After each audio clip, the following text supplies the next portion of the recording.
I live where there's no TV, there's no radio, there's no clocks, there's no electric lights. The girls carry water. They don't wear makeup. They have their babies by themselves. They go in the shack and squat down and have their babies. I live on the ground. I live on the earth.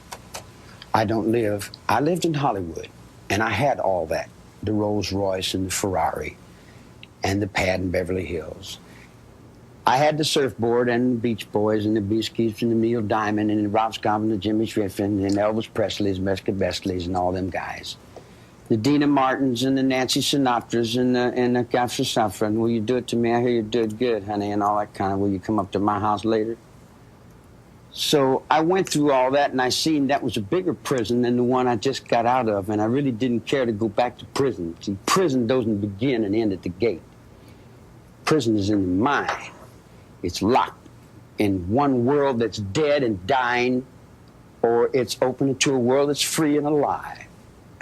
Drugs, LSD, I don't consider a drug. I don't consider peyote a drug. Those are more or less religiously significant awareness, mind-expanding apparatuses that come from the intelligence of the universe.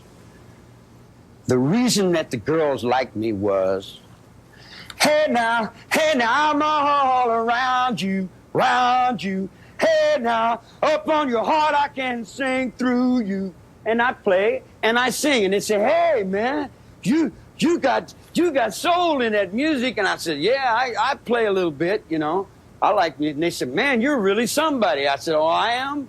Oh, I just got out of jail. I don't know what somebody is. They like my music. They say, man, we want to get you over. I said, get me over for what? They said, we take you down here to Beverly Hills and we want to get you in because you're a star. I said, I'm a what? They said, you're a star. So they took me to the Beach Boys, and I went and I got on the surfboard and I rode around and I looked and I said, gee, Huela Chingazos, this is more trouble than what I just got out of. You got nine, look at yourself. You got to wear that, whether you like it or not.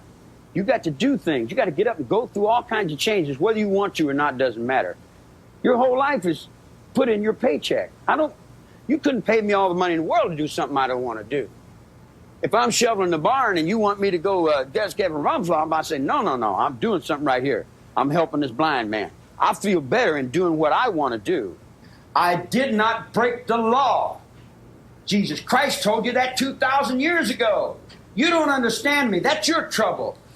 Not my fault because you don't understand me. I don't understand you either. But I don't spend my whole life trying to put the blame over on you because my cigarette didn't light or because something didn't work right.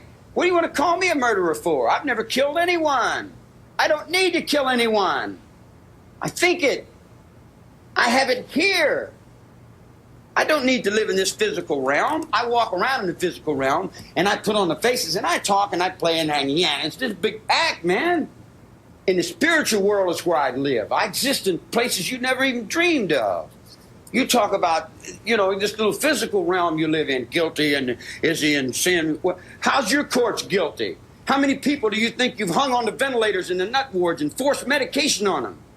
You see what I'm saying? You don't have any idea what the hell's going on. If you knew what the hell was going on in your own system, then you'd say, now I see what's creating this. Society's creating it.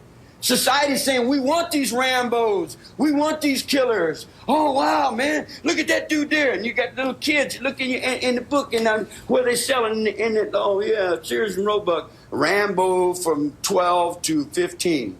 Kai Karate from age 5 to 17. And you got all your kids out here doing these crazy things. Now you want to come and say, Charlie Manson's the father of our country. We're convicting you for being Jesus Christ. We're convicting you for being the devil. We're convicting you for being responsible for our actions. I'm not responsible for anyone's actions but my own actions. In my whole life, I've burglarized a grocery store, stole some nickels and dimes, busted open a stamp machine, stole a few automobiles, and cashed a couple checks. I'm a petty car thief. I've been with prostitutes and bums and winos and all my life. The street is my world. I don't pretend to go uptown and be anything fancy. I can, But I find more real in the world that I'm in than I do the tinsel. And the real world is the one I have to deal with every day, you know. Believe me, if I started murdering people, there'd be none of you left.